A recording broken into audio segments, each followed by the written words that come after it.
है। आप इसका उत्तर अपने दिमाग में कैसे लाएंगे? तो पहले आप ऑप्शन को मत देखिए, यहीं पे देखिए वशीकरण, वश में करना, वशीकरण वश में करना। में क्या है? कारक चिन्ह है। में आपका कारक चिन्ह है, तो कारक चिन्ह का लोप किस समास में होता है? तत्पुरुष समास में होता है कारक चिन्ह का लोप। तो ऑप्शन फर्स्ट आपका उत्तर होगा। लेकिन अगर आपको डर लगे या कंफ्यूजन हो कि क्या मेरा उत्तर सही है या नहीं सही है, तो आप बाकी के 3 ऑप्शन को कट कर दीजिए। द्विगु समास में प्रथम पद संख्यावाची होता है, तो क्या यहाँ पे प्रथम पद संख्यावाची है? नहीं है, तो द्विगु समास नहीं होगा, ये कट गया। कर्मधारय समास में विशेषण विशेष या उपमान उपमेय का संबंध पाया जाता है, तो क्या यहाँ पे उपमान उपमेय का संबंध है? वशीकरण वश में करना नहीं है, तो ये भी ऑप्शन आपका कट गया।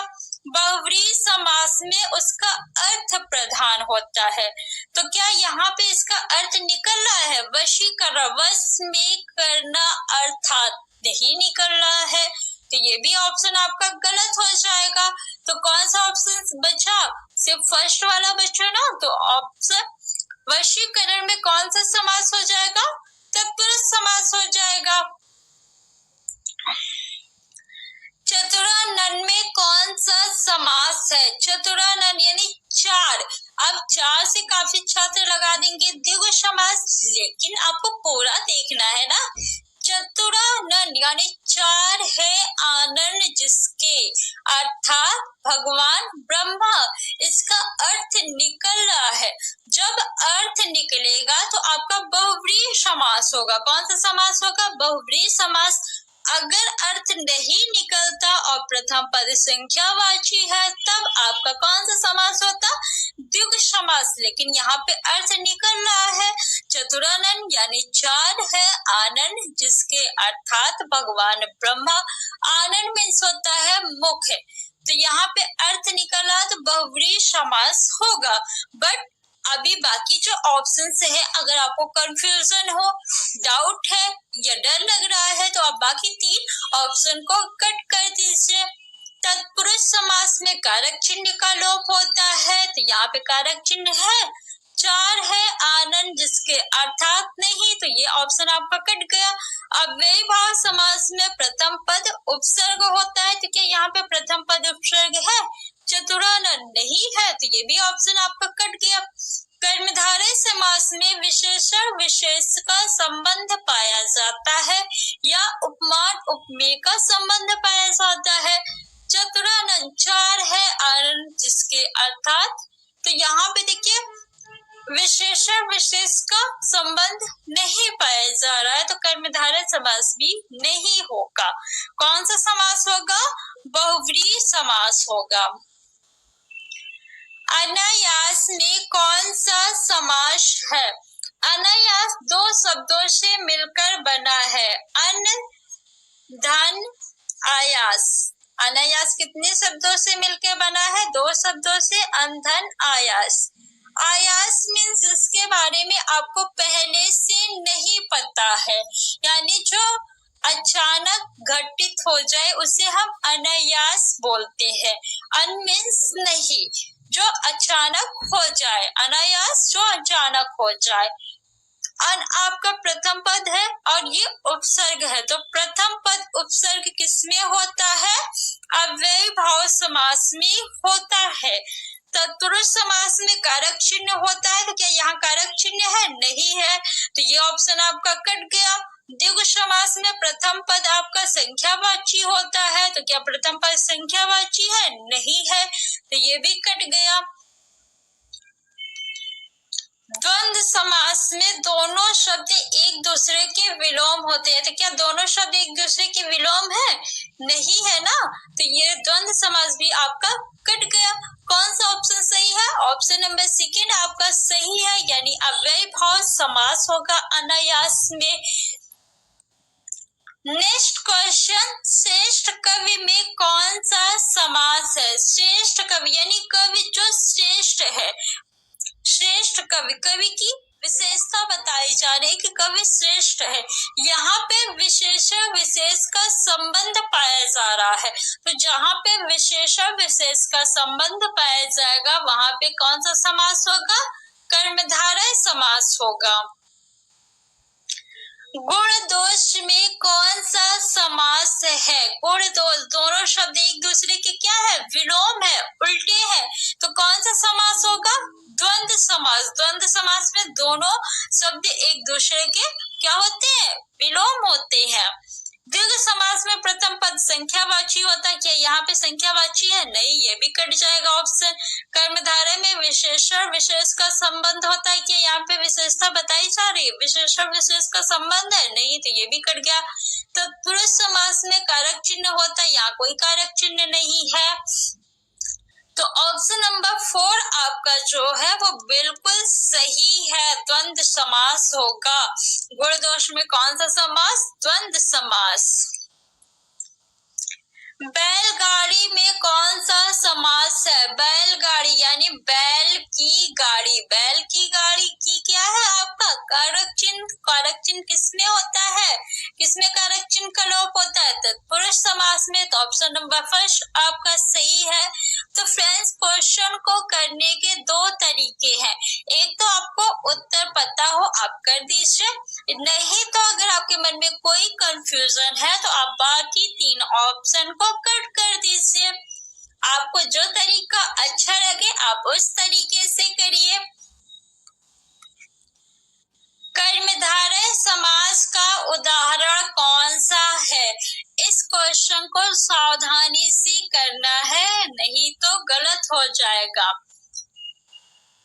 उपर्युक्त सभी अगर कोई कह रहा है तो ये गलत होगा। आप ध्यान से देखिए, नवरात्रि यानी 9 रात, नवरात्रि 9 रात, तो 9 आपका क्या है? प्रथम पद संख्यावाची। प्रथम पद संख्यावाची किसमें होता है? द्विगु समास में होता है, तो ये आपका ऑप्शन कट गया। ये ऑप्शन कट गया तो ऑप्शन 4 भी आपका कट गया। नवगृह, नवगृह यानी जो नया घर बना है अभी उसे नवगृह कहते हैं, तो नवगृह में कर्मधारय समास होगा या नहीं? हाँ, इसमें कर्मधारय समास है। नव युवक में कर्मधारय समास है या नहीं? नव युवक मतलब नव युवक नहीं होगा। नव युवक यानी जो अभी अभी युवा हुआ है, अभी अभी जवान हुआ है, उसे हम नव युवक कहते हैं। यानी यहाँ पे विशेषण विशेष का संबंध पाया जा रहा है, तो दोनों ऑप्शन आपके जो है वो सही है। ये दोनों ऑप्शन सही है। यहाँ पे नवगृह नहीं नवग्रह होगा, बट बाय मिस्टेक जो है वो नवगृह प्रिंट हो चुका है, तो यहाँ पे ऑप्शन आपके दोनों जो है वो सही है, सेकेंड वाला भी और थर्ड वाला भी। घनश्याम में कौन सा समास है? घनश्याम, घन है जो श्याम अर्थात कृष्ण भगवान, कृष्ण भगवान को भी घनश्याम बोला जाता है, तो यहाँ पे कौन सा समास होगा? बहुव्रीहि समास होगा। लेकिन कर्मधारय समास भी आपके ऑप्शन में दिया है और इसमें कर्मधारय समास भी है। घन श्याम, घन है जो श्याम अर्थात बादल से भी जो काला है, दोनों समास है। ऐसे क्वेश्चन अगर आपके एग्जाम में आ जाए तो आप क्या करेंगे? देखिए, कर्मधारय और बहुव्रीहि जिसमें दोनों समास हो, आपको किसको वरीयता देना है? बहुव्रीहि समास को वरीयता देंगे। आप क्या लगाएंगे? बहुव्रीहि समास लगाएंगे। अगर आपके ऑप्शन में कर्मधारय और बहुव्रीहि दोनों है तो आप हमेशा बहुव्रीहि समास को वरीयता देंगे, बहुव्रीहि समास लगाएंगे। अगर ऑप्शन में बहुव्रीहि समास आपका नहीं होता तब आप क्या लगाते? कर्मधारय समास लगाते, लेकिन ऑप्शन में बहुव्रीहि है तो बहुव्रीहि समास ही लगाएंगे।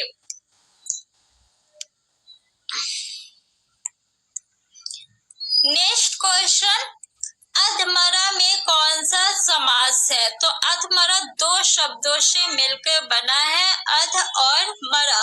अध क्या है? अध आपका उपसर्ग है। क्या है? उपसर्ग है। तो प्रथम पद उपसर्ग किसमें होता है? अव्ययी भाव समास में होता है प्रथम पद उपसर्ग। फ्रेंड्स, अगर आपने चैनल को सब्सक्राइब नहीं किया है तो सब्सक्राइब कर लीजिए और वीडियो को लाइक करके अपने फ्रेंड्स में शेयर कर दीजिए। द्विगु समास का उदाहरण कौन सा है? इस क्वेश्चन को आपको सावधानी से करना है। नववधू, नववधू यानी जो अभी नई वधू बनी हो, जिसका नया शादी हुई है, नई वधू बनी है। नवगृह यानी जो घर अभी अभी बना है, नया ग्रह, घर। गृह मीन्स होता है घर। क्या होता है? गृह मीन्स घर यानी नया घर। तो यहाँ पे कौन सा समास है? कर्मधारय समास है। नववधु में कौन सा समास है? कर्मधारय समास है। नवरत्न, नवरत्न यानी नवरत्न, नया रत्न नहीं होगा, नवरत्न होगा। यानी प्रथम पद आपका क्या आया? संख्यावाची आया ना। नौ क्या है? संख्या है। तो इसमें कौन सा समास हो जाएगा? द्विगु समास होगा। ऑप्शन नंबर आपका थर्ड जो है वो बिल्कुल सही है। समास के दोनों पद अप्रधान होते हैं, वहां पे कौन सा समास होता है? जिसमें दोनों पद अप्रधान यानी दोनों में से कोई भी पद प्रधान नहीं होता, उसका अर्थ प्रधान होता है। कौन सा समास है? बहुव्रीहि समास है। कौन सा समास? बहुव्रीहि समास में उसका अर्थ प्रधान होता है। दोनों में से कोई भी पद प्रधान नहीं होते हैं। चैनल पर नए हैं तो चैनल को सब्सक्राइब कर लीजिए, वीडियो को आप लोग लाइक कर दीजिए। इससे हमें मोटिवेशन मिलता है कि हम आपके लिए ऐसी ही और वीडियो बनाते रहें और अपने फ्रेंड्स पे शेयर जरूर करिएगा। पदों की प्रधानता के आधार पर समास जो है वो चार प्रकार के होते हैं। प्रथम पद प्रधान किसमें होता है? अव्ययी भाव समास में प्रथम पद प्रधान होता है। और द्वितीय पद प्रधान किसमें होता है? तो द्वितीय पद प्रधान आपका तत्पुरुष समास में होता है। किसमें होगा द्वितीय पद प्रधान? तत्पुरुष समास में द्वितीय पद प्रधान होता है। और इसी के अंतर्गत कर्मधारय समास और द्विगु समास आती है। दोनों पद प्रधान यानी प्रथम और उत्तर पद, दोनों पद प्रधान आपके द्वंद्व समास में होता है। कौन सा समास? द्वंद्व समास। ठीक, दोनों पद प्रधान।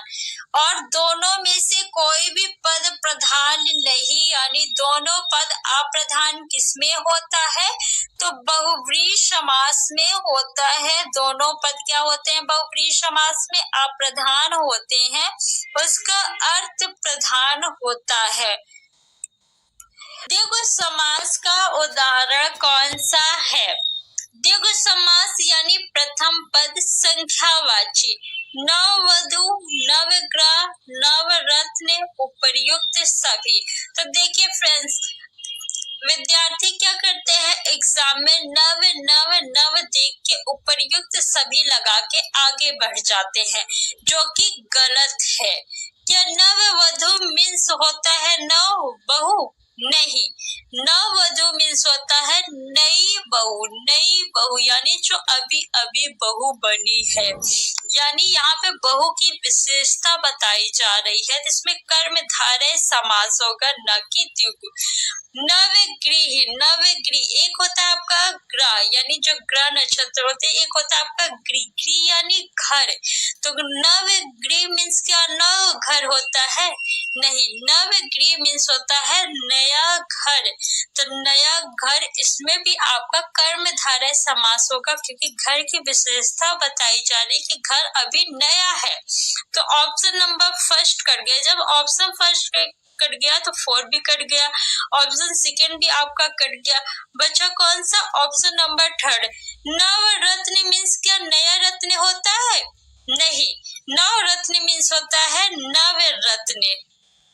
नव क्या है? संख्यावाची, यानी प्रथम पद संख्यावाची द्विगु समास होता है। तो ऑप्शन नंबर 3 आपका सही है।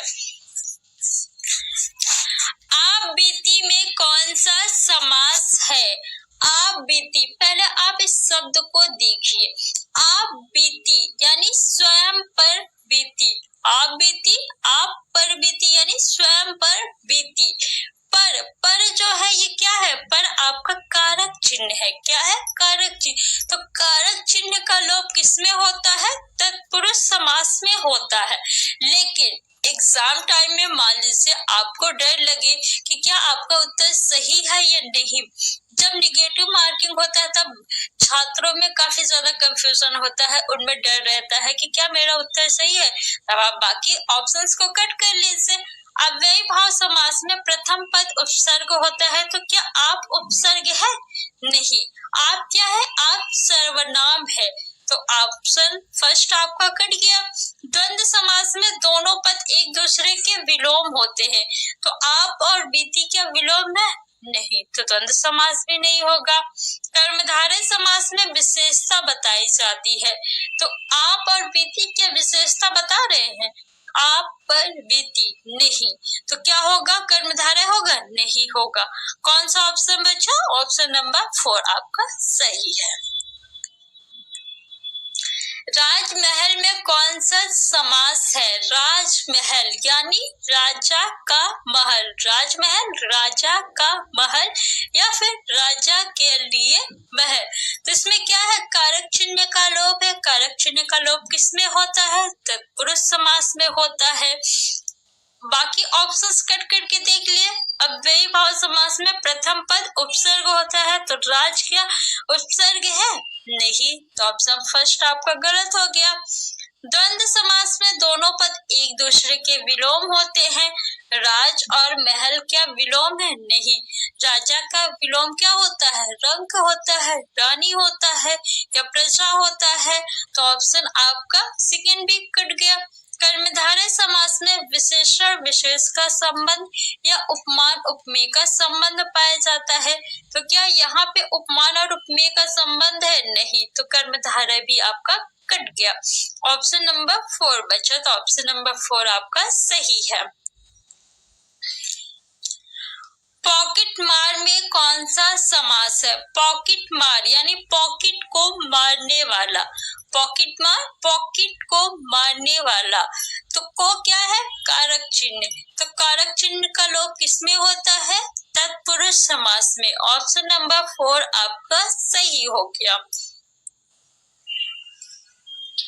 विशेषण और विशेष के योग से कौन सा समास बनता है? विशेषण और विशेष के योग से कौन सा समास बनता है? कर्मधारय समास। ऑप्शन नंबर 3 आपका सही हो गया। अव्ययी भाव समास में प्रथम पद उपसर्ग होता है, तो अव्ययी भाव नहीं होगा। द्वंद्व समास में दोनों पद एक दूसरे के विलोम होते हैं, द्वंद्व समास नहीं होगा। तत्पुरुष समास में कारक चिन्ह का लोप होता है, कारक चिन्ह यानी तत्पुरुष समास नहीं होगा। मुख दर्शन में कौन सा समास है? अब जिन्होंने ट्रिक याद की होगी कि योजक चिन्ह द्वंद्व समास में होता है, उनका ये उत्तर गलत हो जाएगा। अब वैसे भी यहाँ ऑप्शन में आपका द्वंद्व समास तो दिया ही नहीं है, तो अब आप कौन सा ऑप्शन सही करेंगे? एग्जामिनर ऐसे क्वेश्चन इसलिए देते ताकि छात्र गलत कर सके। एग्जामिनर को पता चल चुका है कि छात्रों ने ट्रिक याद रखी है कि योजक चिन्ह जहां दिखे वहां पे द्वंद्व समास लगाना है, जो कि बिल्कुल गलत है। देखिए, कोई भी ट्रिक ऐसी नहीं है कि योजक चिन्ह देख के आपको द्वंद्व लगाना है, ये बिल्कुल गलत है। ये मात्र 90% ही सही होता है। आपको अगर ट्रिक याद रखना है तो आप याद रखिए कि दोनों पद एक दूसरे के विलोम या पूरक होते हैं, तो वहां पे द्वंद्व समास होता है। जैसे देखिए, दिन और दिन है, क्या इसमें द्वंद्व समास है? नहीं, इसमें द्वंद्व समास नहीं है। अब जिन्होंने ट्रिक याद रखी होगी योजक चिन्ह, वो तो द्वंद्व ही लगाएंगे, तो उनका क्या होगा? गलत हो जाएगा। तो आपको ट्रिक याद रखनी है कि दोनों पद एक दूसरे के क्या होंगे, विलोम होंगे। जैसे दिन और रात, इसमें द्वंद्व समास है, हाँ, क्योंकि ये दोनों एक दूसरे के क्या है, विलोम है। जब एक ही शब्द रिपीट होगा तो वहां पे विलोम शब्द नहीं होगा। अब यहाँ देखिए, मुख दर्शन, क्या ये दोनों एक दूसरे के विलोम है? नहीं, तो यहाँ पे द्वंद्व समास होगा, नहीं होगा। मुख दर्शन यानी मुख के दर्शन, मुख दर्शन, मुख की दर्शन, की क्या है, कारक चिन्ह है ना, का, की, के, रा, री, रे, संबंध कारक चिन्ह है, तो की आपका संबंध कारक चिन्ह है, यानी तत्पुरुष समास है। कौन सा समास? तत्पुरुष समास है। ऑप्शन नंबर आपका 4 सही है।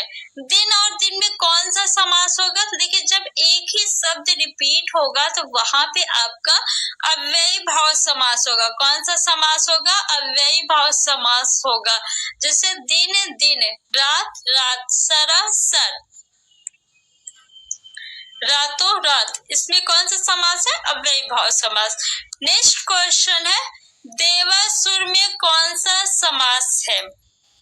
देवासुर में कौन सा समास है? अब कुछ विद्यार्थी देवासुर को देख के तत्पुरुष समास लगा देंगे, जो कि गलत है। देवासुर, इसका संधि विच्छेद क्या होगा? देवासुर का देव और असुर क्या होगा? देव और असुर, देव और असुर होगा इसका समास, संधि विग्रह। तो देव यानी देवता, असुर यानी राक्षस, ये दोनों एक दूसरे के क्या है? विलोम है। एक दूसरे के विलोम है तो कौन सा समास हो जाएगा? द्वंद्व समास। दोनों पद एक दूसरे के जब विलोम हो, पूरक हो, उल्टा हो, तो कौन सा समास होगा? द्वंद्व समास होगा। अब छात्रों ने जिन्होंने याद रखी है कि बीच में योजक चिन्ह है, तो वो तो यहाँ पे गलत कर देंगे। तो आपको याद रखना है कि द्वंद्व समास में दोनों पद एक दूसरे के विलोम होते हैं। आपका उत्तर कभी गलत नहीं होगा, ये ट्रिक 100% वर्क करती है। तो देवासुर में कौन सा समास हो जाएगा? द्वंद्व समास होगा। ऑप्शन नंबर सेकंड आपका सही है। एग्जामिनर जो है ऐसे क्वेश्चन आपको फंसाने के लिए देता है कि आप गलत करें, लेकिन आपको गलत नहीं करना है। आपने वो कहानी सुनी होगी ना कि शिकारी आएगा, जाल बिछाएगा, दाना डालेगा, लेकिन आपको फंसना नहीं है। आपको अपनी समझदारी से काम करना है। गौशाला में कौन सा समास है? गौशाला, गो यानी गाय, गो यानी गाय, शाला यानी स्थान, तो गाय के लिए स्थान, गौशाला यानी गाय के लिए, शाला या गाय के लिए स्थान। के लिए बीच में आ रहा है ना, के लिए क्या है? कारक चिन्ह है। क्या है ये? कारक चिन्ह है। तो कारक चिन्ह का लोप तत्पुरुष समास में होता है, तो ऑप्शन नंबर 4 आपका सही हो जाएगा। गजानन में कौन सा समास है? गजानन, गजानन यानी गज धन आनन। गज मीन्स होता है हाथी, आनन मीन्स होता है मुख, अर्थात क्या होगा? गजानन, हाथी का मुख, अर्थात भगवान गणेश। तो गजानन अर्थात निकल रहा है, यानी अर्थ निकल रहा है, तो बहुव्रीहि समास हो जाएगा। द्वंद्व समास में दोनों पद विलोम होते हैं, तो ये नहीं होगा। कर्मधारय समास में विशेषता बताई जाती है, यहाँ पे देखिए ये नहीं होगा। कर्मधारय आपका नहीं होगा, क्योंकि बहुव्रीहि समास जब ऑप्शन में दिया हो तो आपको सबसे पहले किसे वरीयता देना है? बहुव्रीहि समास को वरीयता देना है। द्विगु समास नहीं होगा, क्योंकि इसमें प्रथम पद संख्यावाची नहीं है। देखिए, पीताम्बर एक होता है आपका पीताम्बर, इसमें जो है कर्मधारय और द्विगु समास दोनों है पीताम्बर में, लेकिन जब ऑप्शन में कर्मधारय और बहुव्रीहि दोनों दिया हो तो आपको पहले बहुव्रीहि को वरीयता देना है। ऐसे कोई भी शब्द जिसमें कर्मधारय और बहुव्रीहि दोनों हो उसमें आपको सबसे पहले किसको वरीयता देना है? बहुव्रीहि को देना है। ठीक, अगर बहुव्रीहि ऑप्शन में नहीं रहेगा तब आप क्या लगाएंगे? कर्मधारय समास लगाएंगे। एग्जाम में आपको याद रखना है, कोई भी ऐसा क्वेश्चन आ जाए जिसमें बहुव्रीहि और द्विगु समास दोनों हो और ऑप्शन में दोनों दिए हो, तब आपको पहले बहुव्रीहि को वरीयता देना है। अगर बहुव्रीहि नहीं है तब आप कर्मधारय लगाएंगे। जब प्रथम पद संख्यावाची और दूसरा शब्द संज्ञा हो तब कौन सा समास होगा? प्रथम पद संख्यावाची और दूसरा पद क्या हो? संज्ञा हो, तो कौन सा समास होगा? द्विगु समास होगा। ऑप्शन नंबर 4 आपका सही है। प्रथम पद संख्यावाची द्विगु समास। सुरारी में कौन सा समास है? सुरारी यानी सुर का आरी या अरि। अरि मीन्स होता है या आरी मीन्स होता है शत्रु। सुर यानी देवता, तो देवता का शत्रु कौन? अर्थात राक्षस। देवता का शत्रु राक्षस होंगे। तो सुरारी में कौन सा समास होगा? बहुव्रीहि समास होगा। सपरिवार में कौन सा समास है? सपरिवार दो शब्दों से मिलके बना है, स और परिवार। स जो है ये उपसर्ग है, तो प्रथम पद उपसर्ग किसमें होता है? अव्ययी भाव समास में होता है। निशाचर में कौन सा समास है? निशा यानी रात्रि, चर यानी विचरण करने वाला। रात्रि में विचरण करने वाला। रात्रि में कौन विचरण करता है? कौन घूमता है? यानी जो राक्षस होते हैं वही रात्रि में विचरण करते हैं ना। रात्रि में विचरण कौन करेगा? जो राक्षस। तो इसका अर्थ निकल रहा है ना राक्षस। निशाचर यानी राक्षस, अर्थात निकल रहा है, उसका अर्थ निकल रहा है। तो जिसका अर्थ निकलेगा कौन सा समास होगा? बहुव्रीहि होगा। परमेश्वर में कौन सा समास है? परमेश्वर, परम धन ईश्वर। ईश्वर यानी जो परम है उस ईश्वर की बात की जा रही है। परमेश्वर परम ईश्वर। ईश्वर हम सभी देवी देवता को कहते हैं, लेकिन परमेश्वर यानी ईश्वर में भी जो परम है, उत्तम है, उसे हम क्या कहेंगे? परमेश्वर कहेंगे। तो परमेश्वर में कौन सा समास है? बहुव्रीहि नहीं, सॉरी, यहाँ पे बहुव्रीहि नहीं, आपका कर्मधारय होगा, क्योंकि यहाँ पे विशेषता बताई जा रही है ईश्वर की। तो ऑप्शन नंबर 3 आपका सही है। किसमें सही समासिक पद नहीं है आपको बताना है। ये आज के इस वीडियो का लास्ट क्वेश्चन है। फ्रेंड्स, अगर आपको वीडियो अच्छा लगा हो तो वीडियो को लाइक करके अपने फ्रेंड्स में शेयर जरूर करिए। किसमें सही समासिक पद है नहीं है आपको बताना है। ठीक है, देखिए समासिक पद किसे कहते हैं?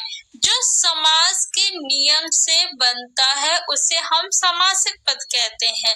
जो पद समास के विधि से बने या नियम से बने।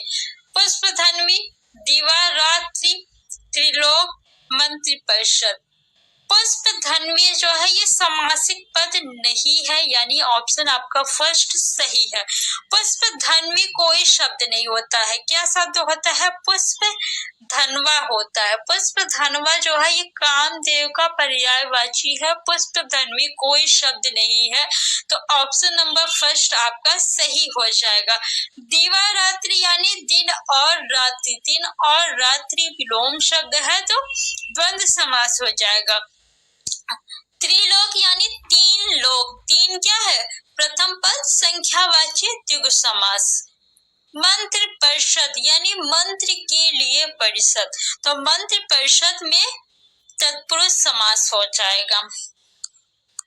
फ्रेंड्स, अगर अभी तक आपने चैनल को सब्सक्राइब नहीं किया है तो सब्सक्राइब कर लीजिए।